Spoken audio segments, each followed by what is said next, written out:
எதுக்காக காமராஜர் பிறந்தநாள் அன்றைக்கு நம்ம செந்தமிழன் சீமான் அவர்களை வர சொன்னா,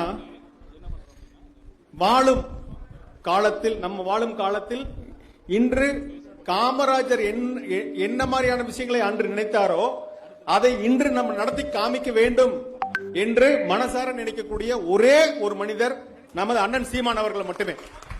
அரசியலில் இன்னைக்கு எத்தனையோ பேர்த்த பார்த்துட்டோம் இல்லைங்களா? அரசியல் எத்தனையோ பேர்த்த பார்த்துட்டோம்.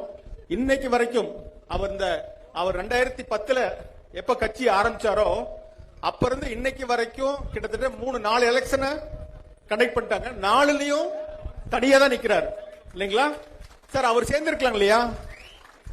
ஒரு ஏடிஎம்கேவோடவோ டிஎம்கேவோடவோ இல்ல பாரத ஏதோ ஒரு கட்சியில சேர்ந்திருந்தா அவருக்கான சோஃபாவோ இல்ல பெட்டியோ வாங்கி அவரு பாட்டு சந்தோஷமா இருந்திருக்கலாம் இல்லையா? அவர் அந்த மாதிரி நினைக்கலையே. மக்கள் மக்கள் மக்கள் நம்மள தானே நினைச்சாரு. தமிழர்களை தமிழன் ஆள வேண்டும் என்கின்ற மனநிலை அவரிடம் இருந்தது.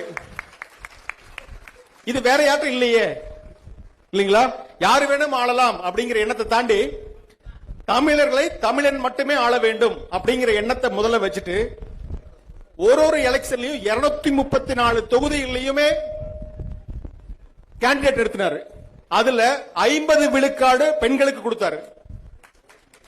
இது எந்த அரசியல் கட்சியும் பண்ணலையே சார். அவர் பண்ணக்கூடிய ஒரு விஷயத்திலையும் நம்ம உள்நோக்கி பார்த்தோம் அப்படின்னா, எனக்கு பர்சனலா எப்படின்னு கேட்டீங்கன்னா 2008லயோ 2009லயோ இந்த காவிரி நதி நீர் பிரச்சனை வந்தது. அப்ப அவர் ஒரு கூட்டத்தில் பங்கேற்று பேசினாரு. அப்ப இவரெல்லாம் அரசியலுக்கு வந்தா நல்லா இருக்குமே அப்படிங்கிற எண்ணம் 2008 அந்த மனசுல உதிச்சுது. அதோட கண்டினியூட்டி என்னமோ நம்ம எல்லாம் நினைச்சதோட என்னமோ அது அப்படியே அடுத்து 2010 அவர் கட்சி ஆரம்பிக்கிற அளவுக்கு கொண்டு. இதெல்லாம் மக்களோட எண்ணங்கள்.